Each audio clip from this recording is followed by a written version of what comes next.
नाज़रीन इकराम अस्सलाम वालेकुम। Musa Saeed voice of people's YouTube channel से आपसे मुखातिब हूँ। मैं अपनी पोती और पोती गुरीशा अली और पोते ज़ोरैन अली के हमरा आपसे मुखातिब हूँ। अल्लाह का बहुत फजल और शुक्र है कि मेरे नवासे पोते और पोतियाँ, लेकिन ये सबसे छोटे हैं, इसलिए मेरे इल्तफ़ात का करीब ज़्यादा है। मैं गुज़श्ता वीडियो में मैंने बताया था कि पाकिस्तान को क्या बहरान दरपेश है।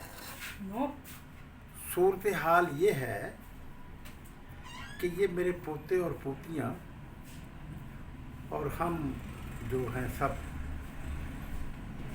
मेरी मालूमात के मुताबिक कि हम 2 लाख रुपए के हर शख्स है, यहाँ तक कि पैदा होने वाला पाकिस्तानी बच्चा भी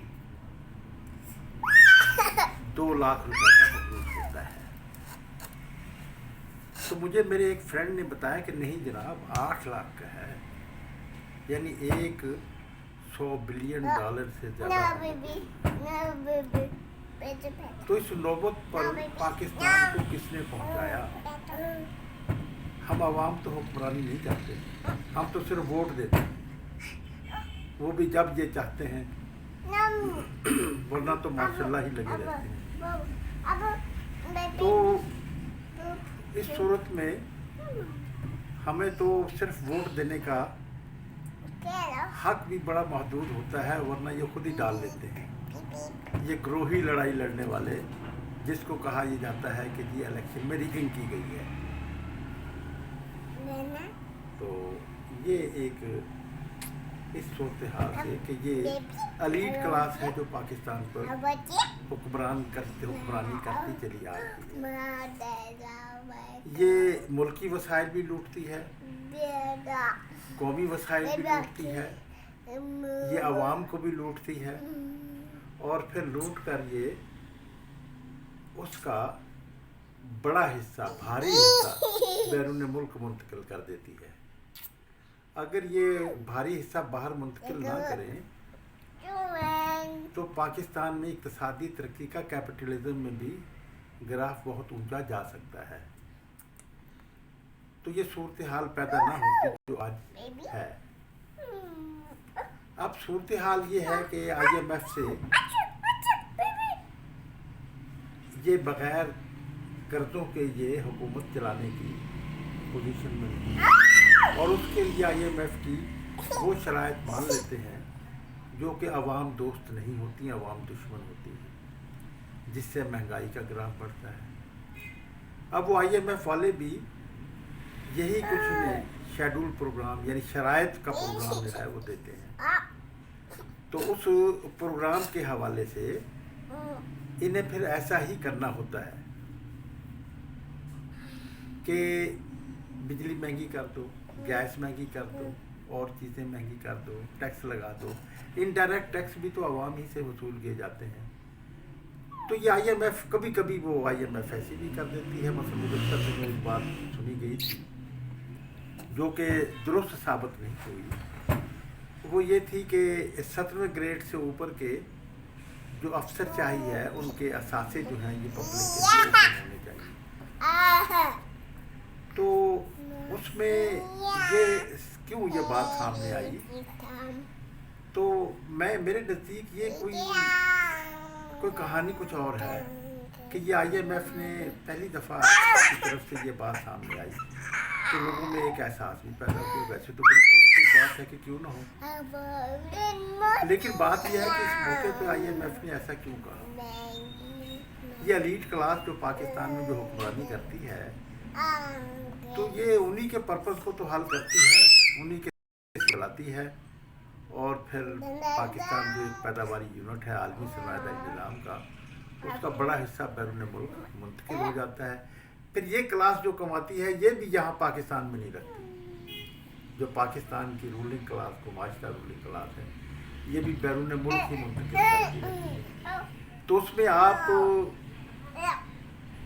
के सामने मैं ये पे करता हूँ कि आप जरा सोचिए, तदब्बुर कीजिए कि ये सिर्फ एक जहांगीर तरीन जो कि पीटीआई के सेक्रेटरी जनरल थे और माजूर किए गए, तो माजूर करने के बाद ये कहानी आई कि ये शुगर माफिया के किंग कैसे थे और शुगर माफिया ने कैसे पैसे कमाए इमरान खान के ही दौर में।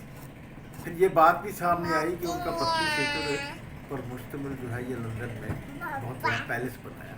ये पाकिस्तान से ही लूटी हुई दौलत हम कहते हैं, वो कहते हैं ये हमारी कमाई हुई है, और मजहबी अनासर भी कह देते हैं कि ये जायज़ कमाई है, इसलिए कि वो उनको फंडिंग में करते रहते हैं।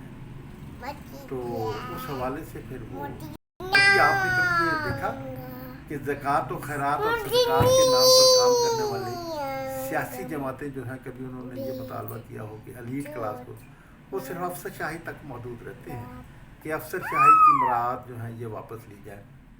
तो जमाती इस्लामी के एक बहुत पॉपुलर सेनेटर ने ये बात मुतालबा किया और बहुत वाज़ेह किया और अच्छा किया। लेकिन बात ये है, हम ये कहना चाहेंगे कि जनाब ये सिर्फ अफसरशाही तक महदूद नहीं, अफसरशाही तो सिर्फ 1/3 हिस्सा ही करती होगी, 2/3 तो जो है ये क्लास है और ये बैरून मुल्क है और ये मरात याफ्ता होगा। तो नाज़रीन, अब उसकी वजह से ये एक बहरान शिद्दत इख्तियार करती है और एक ग्रोही लड़ाई है, और ग्रोही लड़ाई ऊपर की ये हुक्मरान है और हुकूमत में भी। तो उसमें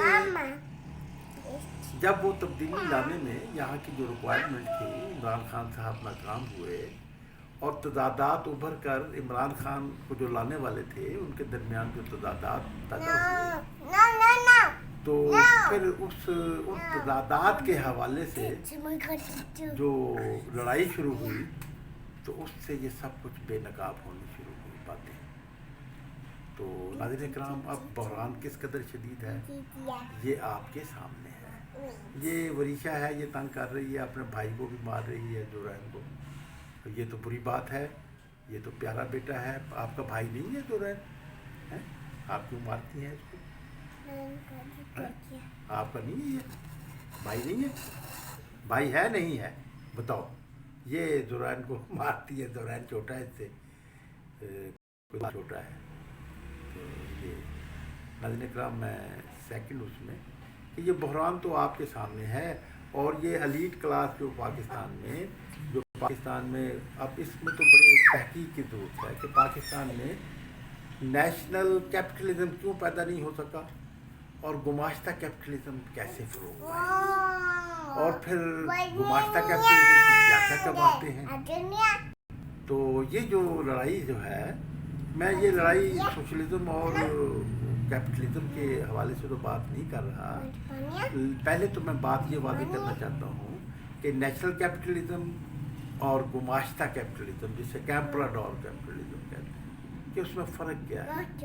तो पाकिस्तान में जो है ये गुमाश्ता कैपिटलिज्म पैदा हुआ, फिर गुमाश्ता कैपिटलिज्म को चलाने के लिए, उसकी हिफाजत के लिए, उसको बरकरार रखने के लिए, फिर यहाँ पर तमाम जो रियासती इदारे हैं वो गुमाश्ता ही उस निज़ाम की ज़रूरतें पूरी करने के लिए बनाए गए।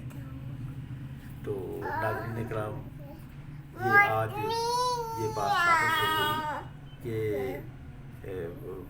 असल में बात ये हुई कि सोवियत यूनियन के तहलील होने के बाद और चीन के आलमी सरमायादारी निज़ाम के साथ संबंधन कायम करने के बाद जो है वो सूरत हाल बदल गई। अब वो जो लड़ाई सोशलिज्म और कैपिटलिज्म में थी, वो लड़ाई अब खुद सरमायादारी निज़ाम के अंदर एक तजादात के हवाले से शुरू है। चीन ने का जो है वो उसने सी पैक के हवाले से, और अमेरिका जो है वो अमेरिका इंडिया स्ट्रेटजिक पार्टनरशिप के हवाले से जो इस सूरत हाल को मुतासर कर रहे हैं। तो उसमें एक बात तो ये हुई कि पाकिस्तान में अब पाकिस्तान में जो है ये جو سوویت یونین سوشلزم کو روکنے کے لیے جو یہاں پر ایک سسٹم بنایا گیا تھا، تو ماسٹر سرمایہ داری نظام تھا، اب وہ اس کی اب تو ریکوائرمنٹ تو انڈیا امریکہ اسٹریٹجک پارٹنرشپ اور چین کی سی پیک کے حوالے سے ایک انٹروڈکشن اذان ہو رہی ہے